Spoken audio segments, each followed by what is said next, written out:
Have you ever noticed that during football season, almost everyone around you is glued to the game X for a few people who just don't care at all? While the rest of the country is obsessing over touchdowns, stats, and halftime shows, they're happily doing something else. But why? What's going on in the minds of people who don't watch football? Let's dig into the psychology behind it first.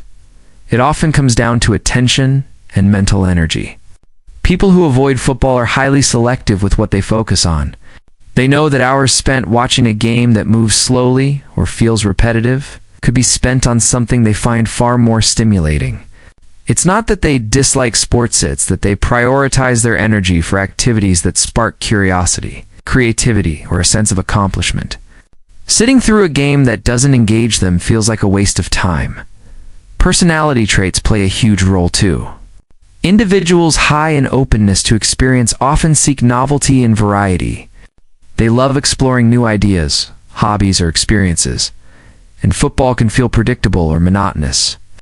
They get more satisfaction from activities that challenge their minds or expose them to something different.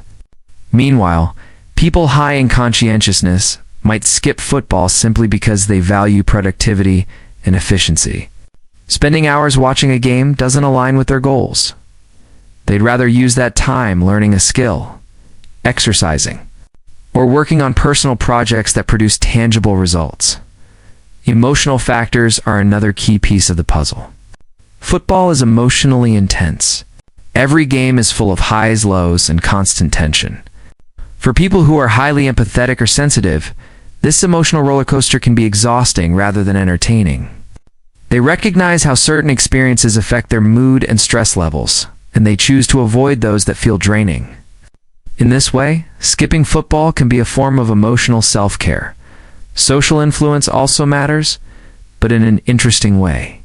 Football is often tied to culture, social gatherings, and even peer pressure. But some people simply don't derive satisfaction from those social rituals. They're not antisocial, they just find fulfillment in other activities. Their brains are wired to seek rewards differently. For them, debating stats or cheering in a crowded bar doesn't provide the same sense of excitement or accomplishment that it does for football fans. Family and early experiences play a surprisingly big role as well. People who didn't grow up in football-focused households often lack the nostalgic attachment that drives fandom.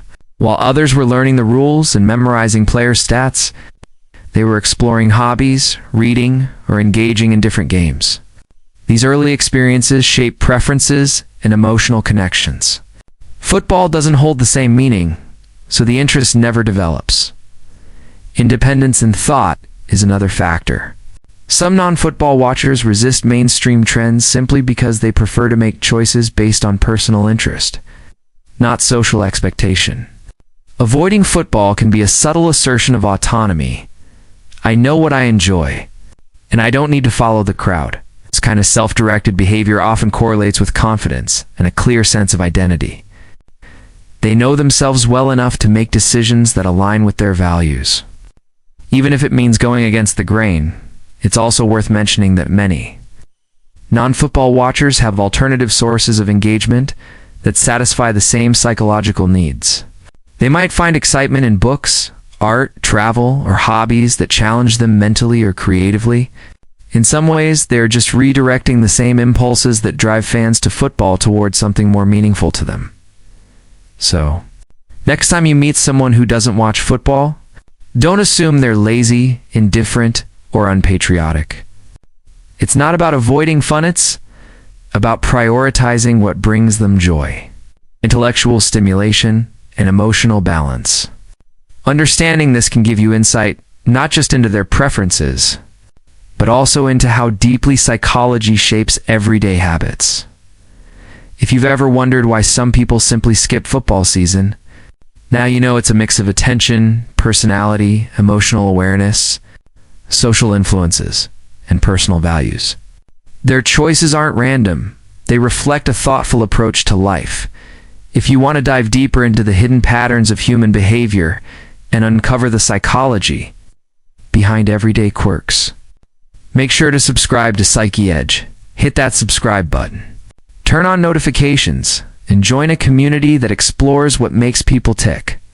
The mind is fascinating, and the more you understand it, the more you can understand yourself and the world around you.